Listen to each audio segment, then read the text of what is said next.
Hello दोस्तों, नमस्कार। मैं राकेश कुमार, बायोलॉजी लेक्चरर, स्वागत करता हूं आपका आपके पसंदीदा लोकप्रिय एजुकेशन चैनल आर के बायोलॉजी क्लासेज सीखकर में। तो दोस्तों, आज अपन चर्चा करेंगे अपनी फर्स्ट ग्रेड बायोलॉजी एग्ज़ाम जो होने वाली है उसका एक मुख्य टॉपिक है अपने माइक्रोस्कोपी यानी कि सूक्ष्मदर्शी। कई दोस्तों की डिमांड आ रही थी कि सर जो पीजी टॉपिक है अपने उनके मोस्ट क्वेश्चन ज़रूर करवाइए, क्योंकि उनका मैटर कहीं पर उपलब्ध नहीं हो रहा है। तो इस वीडियो में मैं माइक्रोस्कोपी से बनने वाले मोस्ट इम्पॉर्टेंट क्वेश्चनों पर डिस्कस कर रहा हूँ। तो देखिए, वीडियो को शुरू करते हैं। अगर अच्छा लगे तो लाइक शेयर ज़्यादा से ज़्यादा कीजिए। आज का फर्स्ट क्वेश्चन देखिए दोस्तों। फर्स्ट क्वेश्चन है अपने यहाँ पर कि संयुक्त सूक्ष्मदर्शी की जो विभेदन क्षमता होती है, संयुक्त जो सूक्ष्मदर्शी है उसकी जो विभेदन क्षमता है वह कितनी होती है। तो ऑप्शन देखिए, अपने फर्स्ट ऑप्शन दे रखा है 0.275 माइक्रोमीटर, सेकंड दे रखा है 2.75 माइक्रोमीटर, थर्ड दे रखा है 27.5 और डी ऑप्शन जो दे रखा है वह उपरोक्त में से कोई नहीं। तो चार ऑप्शन यहाँ पर अपने दे रखे हैं। तो हमेशा ध्यान रखना, ऐसा क्वेश्चन जब भी पूछा जाता है संयुक्त जो सूक्ष्मदर्शी है उसकी जो विभेदन क्षमता होती है वह कितनी होती है, 0.275 माइक्रोमीटर होती है। अब यह जो माइक्रोमीटर होता है इससे संबंधित अगर और क्वेश्चन आए अपने, तो देखिए मैं आपको बताना चाहूँगा कि जो माइक्रोमीटर होता है, एक माइक्रोमीटर को अपन क्या क्या लिख सकते हैं कि 10 की पावर -6 मीटर भी इसे लिखा जाता है। इसके अलावा 10 की पावर -4 से भी प्रदर्शित किया जाता है इसे। इसके अलावा 10-3 mm से भी प्रदर्शित करते हैं और इसके अलावा 1000 nm से भी इसे प्रदर्शित किया जाता है। तो यह कुछ मुख्य बातें हैं जो अपने को ध्यान में रखनी है, ये मोस्टली पूछा जा सकता है। इसके बाद में इससे बनने वाली जो और जो मुख्य बातें हैं वो भी मैं आपको यहाँ पर बताना चाहूँगा कि जो संयुक्त सूक्ष्मदर्शी है उससे संबंधित अपने से और क्या क्वेश्चन यहाँ पर पूछे जा सकते हैं, क्योंकि क्वेश्चन के साथ में आपके सारे जो डाउट है वह क्लियर करना चाहूँगा। तो संयुक्त सूक्ष्मदर्शी की जो अपन बात करते हैं कि यह जो सूक्ष्मदर्शी है ना, इसको सर्वप्रथम 2 डच वैज्ञानिक थे। कौन से वैज्ञानिक थे? डच वैज्ञानिकों के द्वारा। कई बार क्वेश्चन आ जाता है कौन से वैज्ञानिक थे, तो डच वैज्ञानिकों के द्वारा अपन मानते हैं कि इनकी खोज की गई थी या उन्होंने बताया था। अभी ये वैज्ञानिक कौन कौन से थे? एक तो था जेकेरियास जेनसन,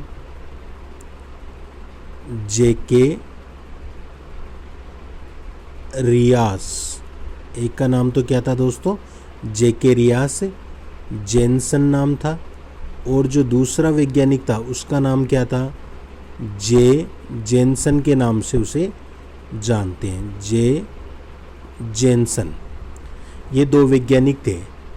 इन्होंने 1590 में असेंबल किया था और इसके पश्चात केपलर तथा गैलीलियो द्वारा 1611 में प्रथम सूक्ष्मदर्शी तैयार किया गया था।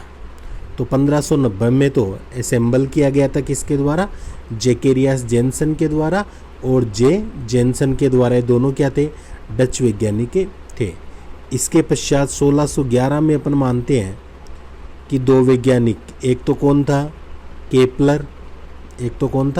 केपलर। और एक था गैलीलियो।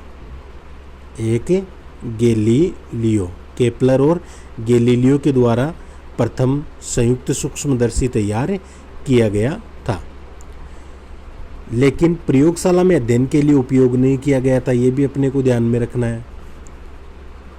तो ये इससे पूछे जाने वाली मोस्ट बातें। अब इसके बाद में अपन मानते हैं कि जो संयुक्त सूक्ष्मदर्शी में एक वस्तु के 1000 गुना आवर्धित रूप को देखा जा सकता है। ये भी बातें अपने को पता होनी चाहिए। तो देखिए इसके बाद में अगला जो सेकंड क्वेश्चन है उस पर चर्चा करते हैं। सेकंड क्वेश्चन अपने क्या दे रखा है कि जो फ्यूजन टेक्निक है का विकास फ्यूजन और रोसेनबेक द्वारा अध्ययन या स्टोन करने के लिए किया गया है।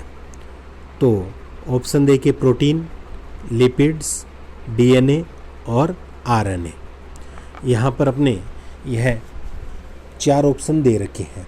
तो इसका जो सही आंसर होगा वह क्या होगा, डीएनए होगा।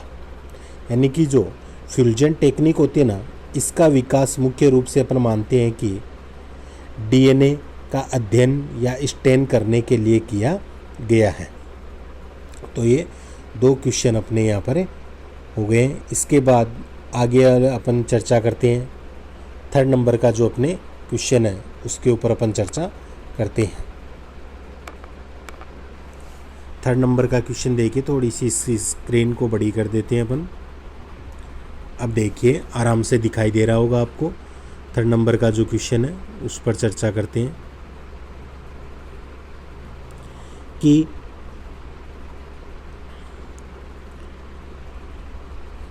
संचरण इलेक्ट्रॉन सूक्ष्मदर्शी का वियोजन है। तो यह वियोजन कितना है, 2000 नैनोमीटर, 200 नैनोमीटर, 2 नैनोमीटर या 0.2 नैनोमीटर। तो जो संचरण इलेक्ट्रॉन सूक्ष्मदर्शी है उसका वियोजन जो है वह कितना होता है, वो होता है 0.2 नैनोमीटर। ये अपने को याद रखना है दोस्तों, ये क्वेश्चन कई बार पूछा जा चुका है। 4था क्वेश्चन देखिए फिर, इलेक्ट्रॉन माइक्रोस्कोप, इसकी बात करते हैं अपन। 4था जो क्वेश्चन है उसके बारे में अपन चर्चा करते हैं। तो देखिए 4थे क्वेश्चन की अपन चर्चा करें। ये देखिए 4था क्वेश्चन अपने, इलेक्ट्रॉन माइक्रोस्कोप का उपयोग किस कार्य हेतु किया जाता है। इलेक्ट्रॉन माइक्रोस्कोप का उपयोग किस कार्य हेतु करते हैं। ऑप्शन फर्स्ट, कोशिका की रचना के अवलोकन हेतु, बी होल माउंट अध्ययन हेतु, सी कोशिका विभाजन के अध्ययन हेतु, और डी दे रखा है परागकण के अध्ययन हेतु। तो इलेक्ट्रॉन जो माइक्रोस्कोप का उपयोग किस कार्य के लिए करते हैं मुख्य रूप से, देखिए परागकण अध्ययन हेतु नहीं करते हैं, कोशिका विभाजन के लिए भी नहीं करते हैं, और होल माउंट अध्ययन के लिए भी नहीं करते हैं। इसका उपयोग मुख्य रूप से किसके लिए किया जाता है, यह कोशिका की रचना के अवलोकन हेतु किया जाता है। तो ये अपने 4 क्वेश्चन यहाँ पर हो गए। इसके बाद में देखिए अगला जो 5 नंबर का जो क्वेश्चन है अपना, ये देखिए 5 नंबर का क्वेश्चन, 100 मिलियन गुना आवर्धन किसके द्वारा प्राप्त कर सकते हैं। 100 मिलियन जो आवर्धन है किसके द्वारा प्राप्त कर सकते हैं। Option first, scanning electron microscope, B electron transmission microscope, C scanning probe microscope, और डी फोटोन टनलिंग माइक्रोस्कोप। तो इसका सही आंसर क्या होगा, स्कैनिंग प्रोब माइक्रोस्कोप। यानी कि जो सी ऑप्शन है वह क्या है, इसके अंदर राइट होगा। सी जो ऑप्शन है वह इसके अंदर राइट होगा।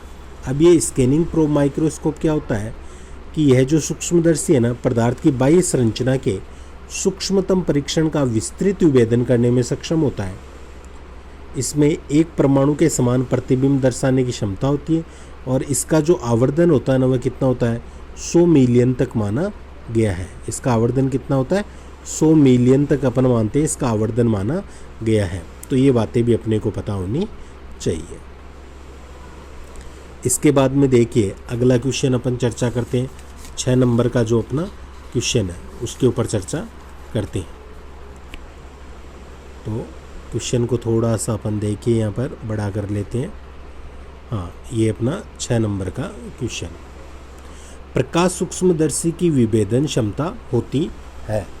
तो जो प्रकाश सूक्ष्मदर्शी है इसकी विभेदन क्षमता 0.2, 0.1, 2 या 100। तो इसकी जो विभेदन क्षमता होती है दोस्तों वह कितनी होती है? वो होती है 0.2 होती है। ये अपने को याद रखनी है। इसके बाद में देखिए अगला क्वेश्चन जो है 7 नंबर का जो क्वेश्चन है उस पर अपन चर्चा करते हैं। इलेक्ट्रॉन माइक्रोस्कोप द्वारा किसकी उपस्थिति ज्ञात हुई या निम्न में से किसे केवल इलेक्ट्रॉन माइक्रोस्कोप द्वारा ही देखा जा सकता है? ऑप्शन राइबोसोम, क्रोमोसोम, क्लोरोप्लास्ट या ल्यूकोप्लास्ट। इंपॉर्टेंट क्वेश्चन है। तो देखिए इलेक्ट्रॉन माइक्रोस्कोप द्वारा किसकी उपस्थिति तो ज्ञात हुई या निम्न में से किसे केवल इलेक्ट्रॉन माइक्रोस्कोप द्वारा ही देख सकते हैं? तो इनमें से देखिए ये यहाँ पर जितने भी जो दे रखे हैं ऑर्गन्स दे रखे हैं सेल ऑर्गन्स, तो सबसे छोटा कौन सा होता है? राइबोसोम होता है। ये होता है राइबोसोम। तो इसे देखा जा सकता है। ए ऑप्शन राइट होगा।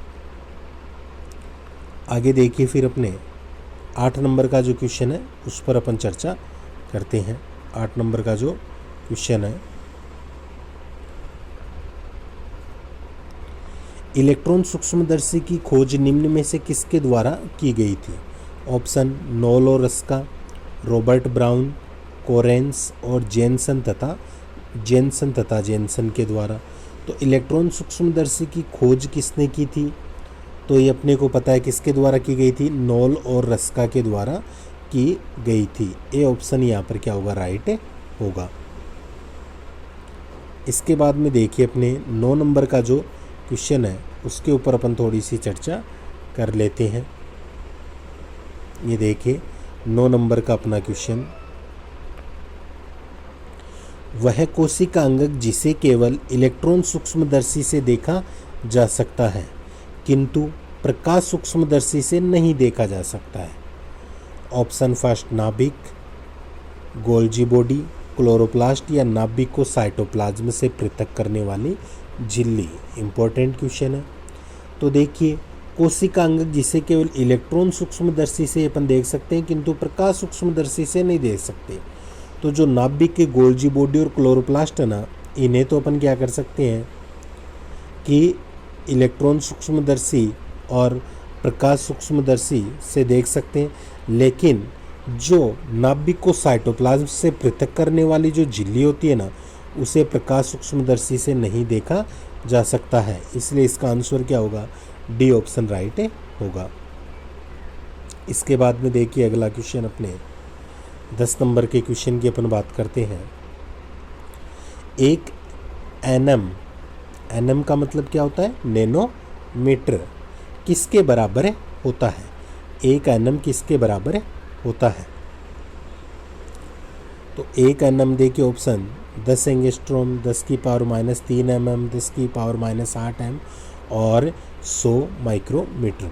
तो एक एनम जो होता है ना वह मुख्य रूप से ऑप्शन के अकॉर्डिंग अगर अपन चलें तो ये होता है 10 से एंगस्ट्रॉम के बराबर होता है। अब देखिए एक एनम के यहाँ पर अपने से और भी मुख्य रूप से मान अगर पूछें तो मैं आपको बताना चाहूँगा कि एक एनम के जो अदर मान भी अगर अपने से पूछे जाते हैं तो उनके बारे में भी अपन थोड़ी सी चर्चा कर लेते हैं कि एक एनम से क्या क्या क्वेश्चन यहाँ पर पूछे जा सकते हैं। तो देखिए एक एनम किस किस के बराबर होता है? एक एनम 10 की पावर -9 m के बराबर होता है।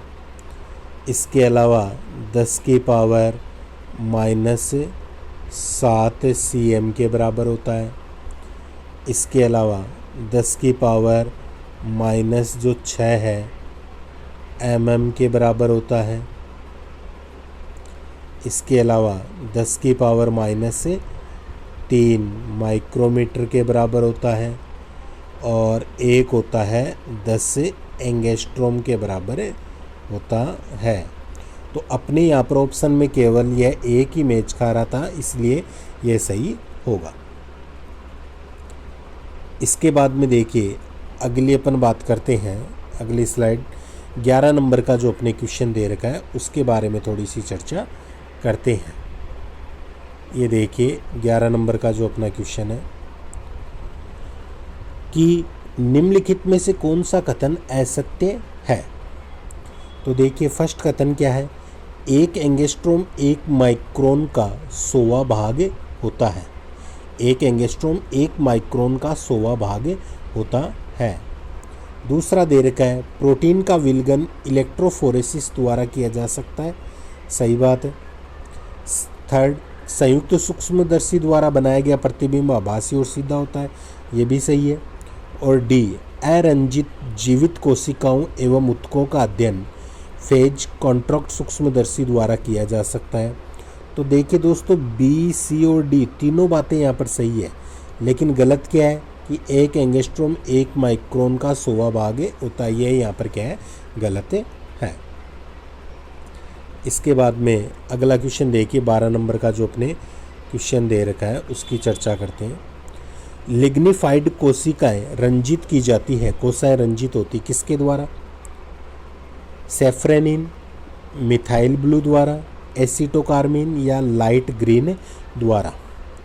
तो यह जो अभिरंजित होती है ना, मुख्य रूप से ये किसके द्वारा होती है? ये होती है सेफ्रेनिन के द्वारा होती है। ए ऑप्शन इसके अंदर राइट होगा। अगला क्वेश्चन देखिए फिर 13 नंबर का क्वेश्चन है, 1 एंगस्ट्रोम किसके बराबर होता है? 1 एंगस्ट्रोम जो होता है ना, वह किसके बराबर होता है? तो ऑप्शन यहाँ पर देखेंगे अपन कि 1 एंगस्ट्रोम किसके बराबर होता है। क्वेश्चन तो पीछे वाली स्लाइड में रह गया, लेकिन अपन यहाँ पर देखेंगे किसके बराबर होता है। तो 4 ऑप्शन आपके यहाँ पर दे रखे हैं, 10 की पावर -10, 10 की पावर -9, 10 की पावर -8 और 10 की पावर -5। तो यहाँ पर ये अपन चर्चा करते हैं कि 1 एंगस्ट्रोम किसके बराबर होता है। तो ये होता है 10 की पावर -10 से m के बराबर होता है। ए ऑप्शन राइट होगा।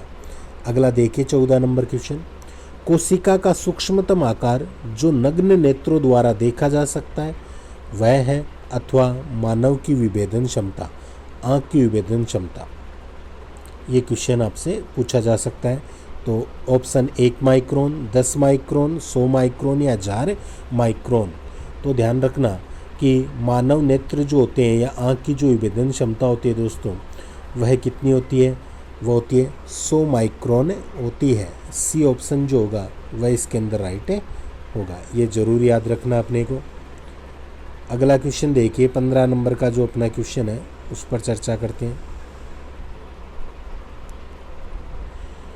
कोशिका की अल्ट्रा स्ट्रक्चर यानी कि परासंरचना का अध्ययन अच्छी प्रकार से किया जा सकता है। ऑप्शन ऑटो रेडियोग्राफी द्वारा, एक्सरे डिफ्रैक्शन विधि द्वारा, फेज कंट्रास्ट माइक्रोस्कोप द्वारा या उपरोक्त में से कोई नहीं। तो देखिए कोशिका की जो स्ट्रक्चर का अध्ययन किससे कर सकते हैं? ऑटो रेडियोग्राफी द्वारा भी नहीं कर सकते, एक्सरे डिफ्रैक्शन के द्वारा भी नहीं कर सकते, फेज कंट्रास्ट माइक्रोस्कोप के द्वारा भी नहीं किया जा सकता है।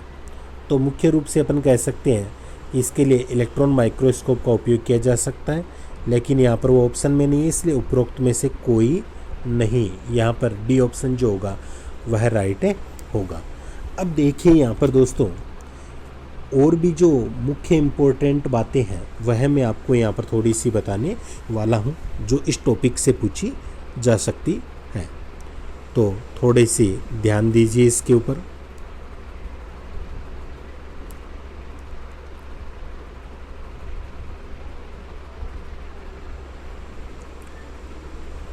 अब देखिए यहाँ पर मैं आपको कुछ मुख्य बातें बता रहा हूँ। जैसे 1 माइक्रोन जो होता है उसके बारे में पूछा जाए किसके बराबर है, तो 10 की पावर -6 अपने को यहाँ पर ध्यान रखना है। 10 की पावर -6 या 1 मिलियनथ भी इसे कह सकते हैं। 1 माइक्रोमीटर की अगर अपन बात करते हैं तो वह 10 की पावर -6m या 10 की पावर -4m या 10 की पावर -3mm, या अपन लिख सकते हैं इसमें 1000 nm। इनसे भी क्वेश्चन पूछा जा सकता है। ये ज़रूर अपने को याद रखना है। यह अपने से पूछ लिया जाता है, एक पीएम, पीएम का मतलब होता है पिकोमीटर। एक पिकोमीटर बराबर क्या होता है? 10 की पावर माइनस 12 एम, या हम लिख सकते हैं 10 की पावर माइनस 3 एनएम। या पूछ सकते हैं एक एफएम, एफएम का मतलब क्या होता है? फेमटोमीटर कहते हैं।